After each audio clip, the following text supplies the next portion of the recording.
Welcome to Trinidad and Tobago to our News 4 report, a product of the Government Information Services Limited and the Ministry of Communications. I'm Nicola Barito. Let's take a look at the headlines.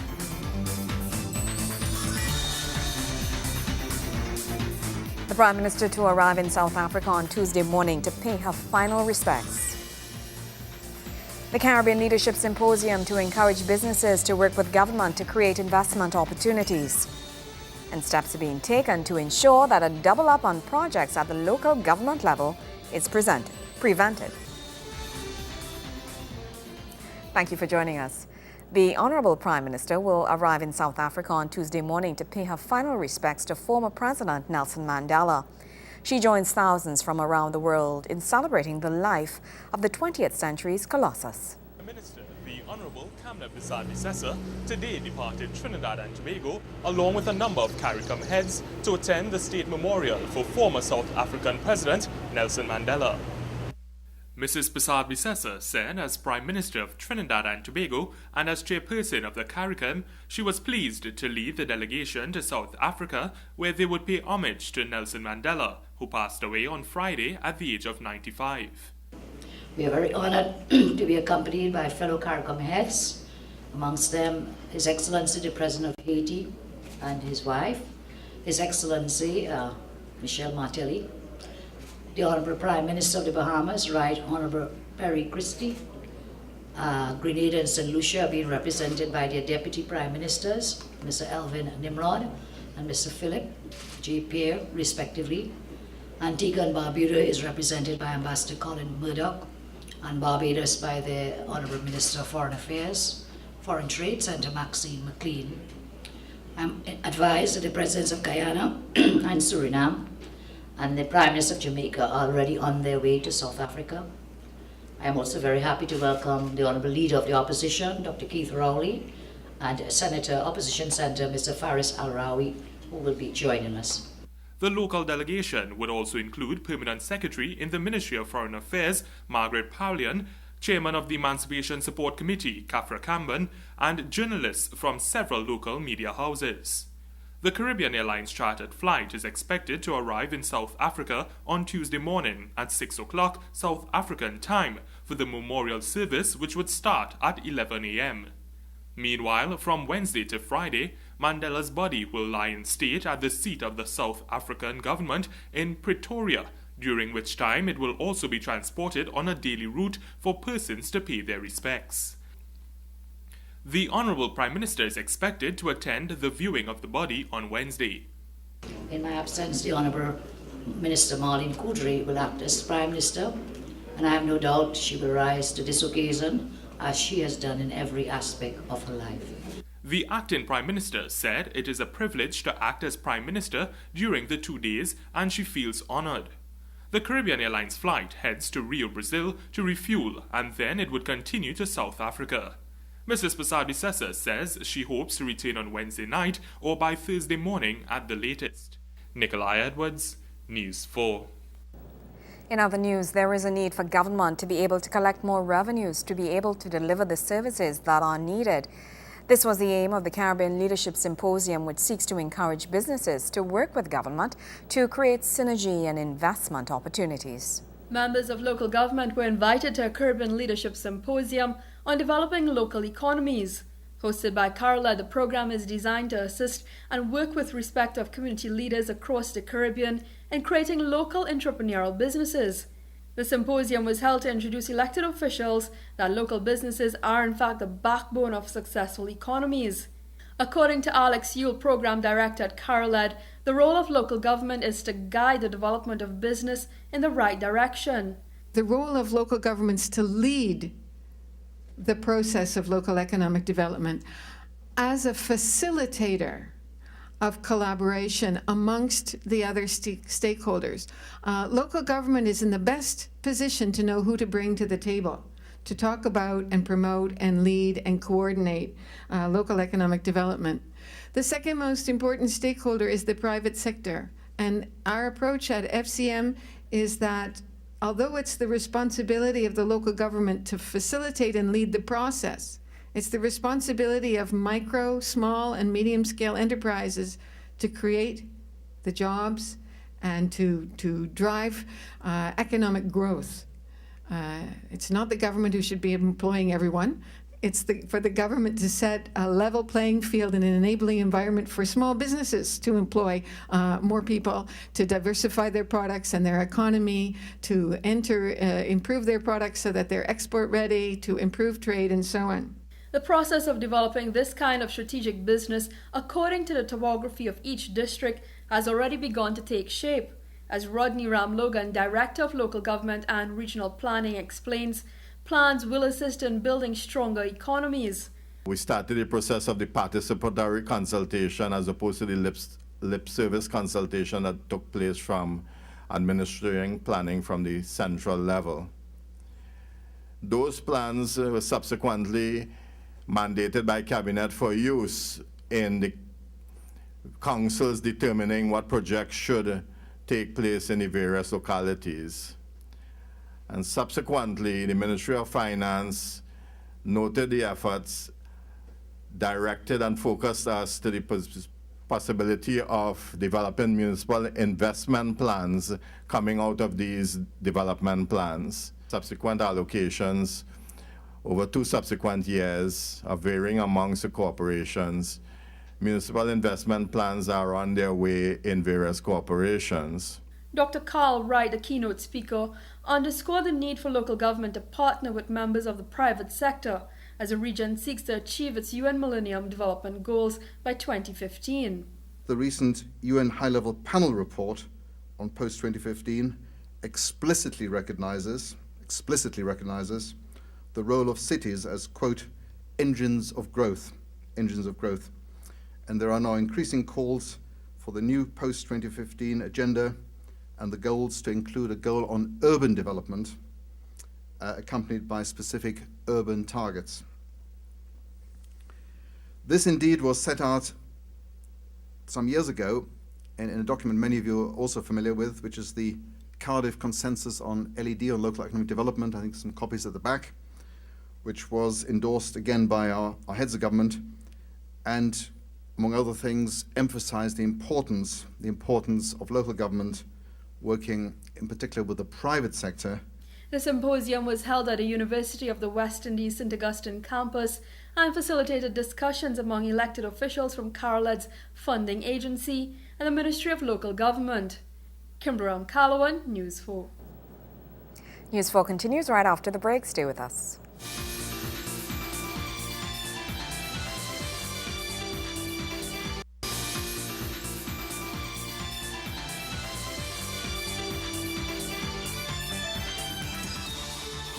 Thank you for staying with us. Steps are being taken to ensure that a double up on projects at local government level is prevented.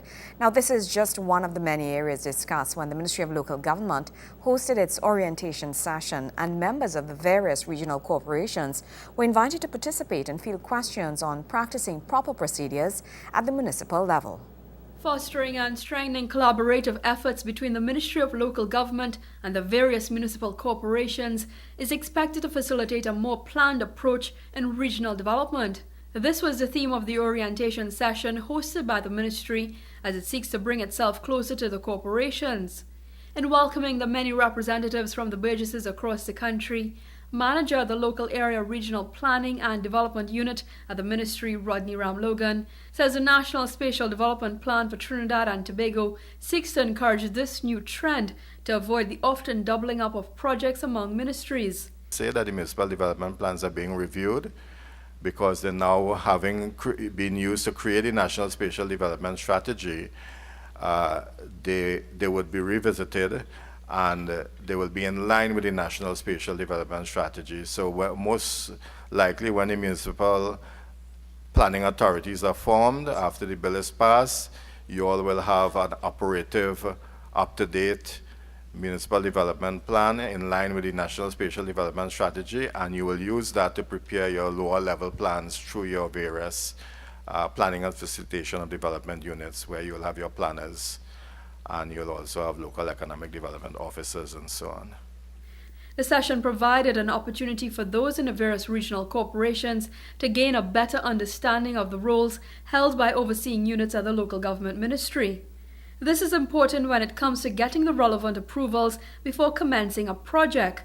One of the departments is the engineering unit, which is also in charge of providing appraisal and evaluation of engineering problems, project management, evaluation of bids received, and recommendation on courses of action for award of contracts. Technical Officer at the Planning and Engineering Unit, Jamil Mohammed, says working together this way will ensure efficiency at all state agencies involved and promote proper procurement practices.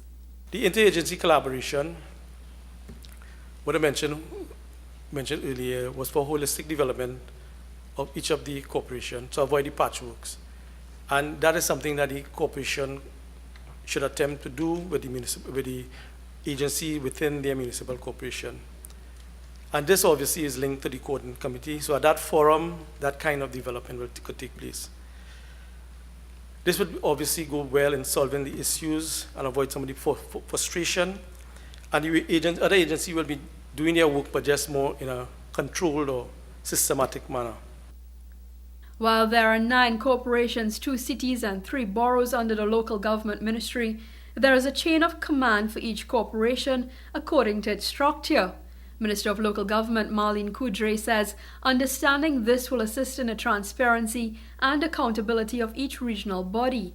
The role of the minister, chairman, and mayors as the line of reporting in terms of councils, you report directly to the minister and not to the peers in terms of the mayors and chairman. The minister and councils, again, the councils report through the mayor or chairman. The chairman, mayor, and permanent secretary, and I just want to briefly say that you may ask the PS a question, but it's not an official line of reporting, but you have informal structures. So the permanent secretaries and CEOs is what we need to be concerned with in terms of there are 9 regions, there are 9 regional corporations, 2 cities, and 3 boroughs. The session was the first in several ongoing across the nation, aimed at reforming, transforming, and modernizing local government policies. Kimberam Calawan, News 4. On the first day of December every year and the weeks pending, World AIDS Day is commemorated by the gathering of friends and families the world over in remembrance of those who were lost to the virus. However, even as we stop to reflect, the education process has to continue. And so it did last Friday morning when Dr. The Honorable Glenn Ramadasing, Minister of the People and Social Development, joined students, parents and residents in Edinburgh 500 to observe World AIDS Day 2013. This year, the United Nations has stated that it was the first time an end could be seen to an epidemic that has wrought such staggering devastation around the world as, quote, "We are beginning to control the epidemic and not that the epidemic is controlling us," end of quote. Locally, Dr. The Honorable Glenn Ramadasing, Minister of the People and Social Development, revealed statistics which showed a decrease in the number of HIV cases from the last decade. Between 2001 and 2012, new HIV infections fell by 1/3, 33%. AIDS-related deaths have dropped by 33% since 2005. And life-saving drugs, antiretroviral treatment has reached 10 million people in 2012. This is a 40-fold increase since 2002, 10 years ago. While these gains were not achieved easily, it is my firm belief that they must be protected. That is, we must keep up the fight, because that is what it is. It is a fight against HIV, a fight that is conducted with knowledge, with sex education, with personal hygiene and safety, and with drugs that we now have the technology to assist those who have been so afflicted. However, Minister Ramadasing said the celebration has been short-lived, as statistics also revealed that women were contracting HIV more rapidly than their male counterparts. While people who die from AIDS, who are adults, have fallen over the last 7 years, the deaths among young people have risen by 50%. During the day's celebration, the minister joined students, parents, and members of the Edinburgh 500 community in forming the largest ever human HIV ribbon. Meantime, a moment of silence was observed in honor of Nelson Mandela, South Africa's anti-apartheid revolutionary who served as president of the country from 1994 to 1999. Mr. Mandela passed away on Thursday. Felicia Wilson, More News 4. Sport is up right after the break. Stay with us.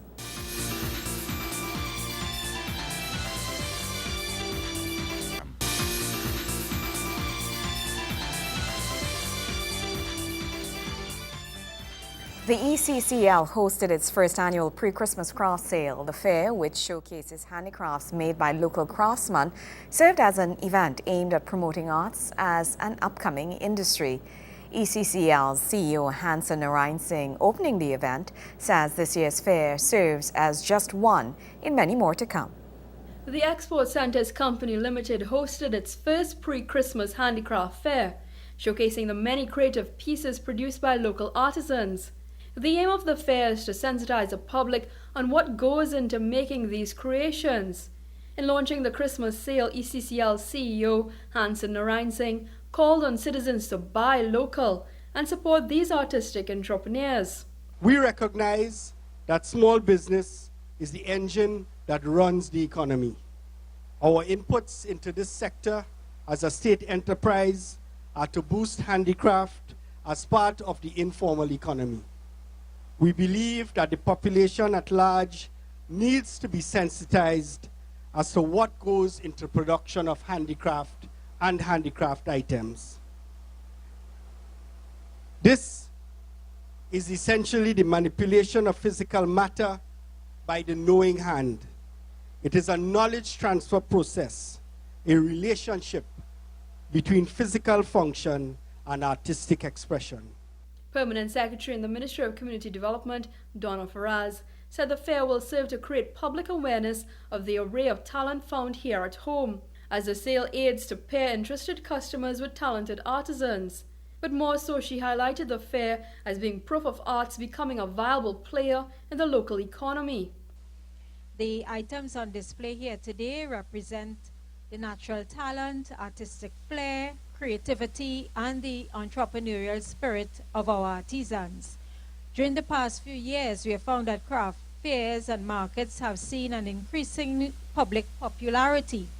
And you have, for instance, the upmarket, the gourmet market, the San Antonio Green Market. And we are seeing quite an upsurge, and more importantly, a recognition that craft can be viable business.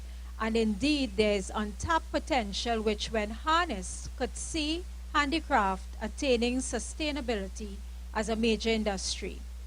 Mr. Narayan Singh said the venture was an important one as it provides local craftsmen the opportunity to market their goods. He says from this event, it's anticipated that the ECCL will host similar events come next year. Here, we want to create a handicraft ecosystem, a habitat where handicraft in itself can live and breed.